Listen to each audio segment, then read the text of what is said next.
पैसा सर्वांनाच हवा आहे, राईट? तुम्हाला, मला, या जगातल्या प्रत्येक व्यक्तीला पैसा पाहिजे. पण सगळ्यात महत्त्वाचं म्हणजे कशाला पैसा हवा आहे. आता नॉर्मली आपण म्हणतो की मला हे करायचं आहे, मला ते करायचं आहे, पण याचा जेव्हा स्ट्रक्चर्ड फॉर्मॅट नसतो ना, त्याही मग आलेला पैसा आपला कुठेही निघून जातो, आपल्याला कळतच नाही. तर स्ट्रक्चर्ड फॉर्मॅट म्हणजे काय की तुम्ही आत्ता कुठे आहात, तुम्हाला कुठे जायचं आहे, राईट? आणि सगळ्यात महत्त्वाचं म्हणजे जोपर्यंत तुम्ही कुठे आहात हे जोपर्यंत कळत नाही, गेटिंग द फॅक्ट्स राईट, तोपर्यंत तुम्हाला पुढचा प्रवास तर अजिबातच तय करता येत नाही, राईट? तर आता याच्यामध्ये कुठल्या कुठल्या गोष्टी येऊ शकतात? अनेक गोष्टी. मागच्या एपिसोडमध्ये सांगितलं मी की रिटायरमेंट प्लॅनिंग असतं, तुमचं मुलांचं शिक्षण असतं, किंवा तुम्हाला काही स्वतःचे काही ड्रीम्स, ॲस्पिरेशन्स, डिझायर्स असतात, त्याच्याबद्दल असतात. आता या सगळ्या गोष्टी तुमच्या त्या फायनान्शियल टाईमलाईनवरती प्लॉट करणं खूप महत्त्वाचं आहे. आणि याच्याचबद्दल आपण आत्ता या एपिसोडमध्ये सविस्तर चर्चा करणार आहोत. म्हणजे काय की सगळ्यात पहिल्यांदा श्रोत्यांनो एक लक्षात घ्या की तुम्ही कुठे आहात एकदा कळलं तरच तुमचा प्रवास तुम्ही व्यवस्थित मॅनेज करू शकता. याच्यासाठी मी अतिशय एक सिंपल उदाहरण घेतो.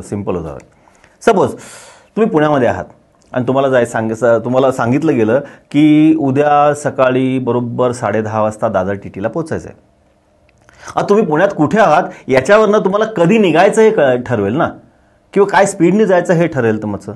आता मला सांगा की तुम्हाला माहिती आहे की तुमच्या घरापासून दादर टीटीला जाण्यासाठी 4 तास लागतात. फॉर एक्झाम्पल तुम्हाला 6 वाजता निघावं लागेल. जर लेट निघाला तर काय होईल? लेट निघाला तर तुम्हाला फास्ट जावं लागेल. पूर्वीपासून आधी निघाला तर तुम्हाला आरामात जावं लागेल. हीच संकल्पना डोक्यात ठेवा. स्वतःची फायनान्शियल टाईमलाईन बिल्ड करणं म्हणजे असं खूप काही भारी किंवा एकदम स्ट्रक्चर्ड असं काही नाही. अतिशय सिंपल आहे. पण या प्रवासामध्ये काय गोष्टी समजून घेणं महत्त्वाचं आहे. म्हणजे आपल्या गाडीला चार गोष्टी असतात, राईट? एक गेअर असतो, ॲक्सिलेटर असतं, आणि नंतर तुमचं स्टेअरिंग असतं आणि क्लच असतो.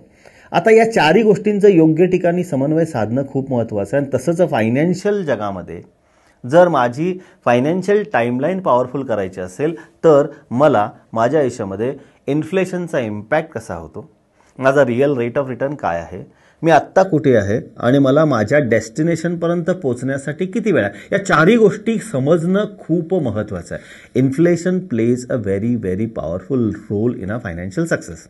सिंपल एक्झाम्पल आहे.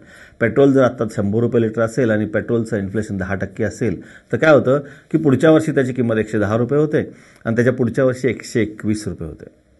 समजून घ्या, इन्फ्लेशन इज ऑलवेज कंपाऊंडिंग. आणि इन्फ्लेशन जर कंपाऊंड होत असेल त्याच्या हिशोबाने माझे पैसेही कंपाऊंड झाले पाहिजेत. मग आपण इन्फ्लेशनपेक्षा कमी परतावा मिळत असलेल्या गुंतवणुकीमध्ये जर पैसे गुंतवले तर पुढच्या वर्षी माझ्या पैशाची किंमत कमी होते. अगदी साधं उदाहरण. माझं लग्न झालं 1996 साली. त्यावेळेस सोन्याचा भाव होता 4,000 रुपये तोळा. आज आहे साधारणपणे 95-96 हजार रुपये तोळा. म्हणजे काय की सोनं कमी नाही झालं, सोनं तेवढंच आहे, राईट? सोनाची जी काय 1 तोळा म्हणजे 10 ग्रॅम ही संकल्पना तेवढीच आहे, पण तेच 10 ग्रॅम घेण्यासाठी मला जास्ती पैसे लागतात. म्हणजे काय की माझ्या पैशाची किंमत कमी झाली.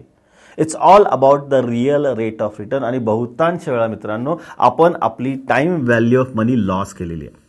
जर फायनान्शियल फ्रीडम हवा असेल, पैसा भरपूर कमवायचा असेल तर इन्फ्लेशनचा आपल्या आयुष्यावरती इम्पॅक्ट कसा होतो आणि माझ्या गुंतवणुकीमधून मिळणारा रिअल रेट ऑफ रिटर्न काय आहे, आपल्याला कोणता रिअल रेट ऑफ रिटर्न पाहिजे आहे हे समजणं अतिशय महत्त्वाचं आहे.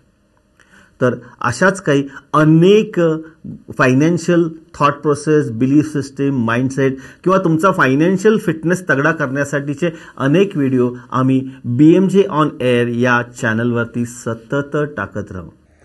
Make sure you click on the link and subscribe to our channel.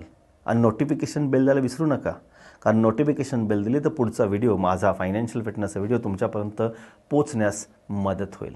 आणि जर हा तुम्हाला व्हिडिओ आवडला असेल तर like it and share it to your people. Thank you so much. भेटूया आपण पुढच्या एपिसोडमध्ये.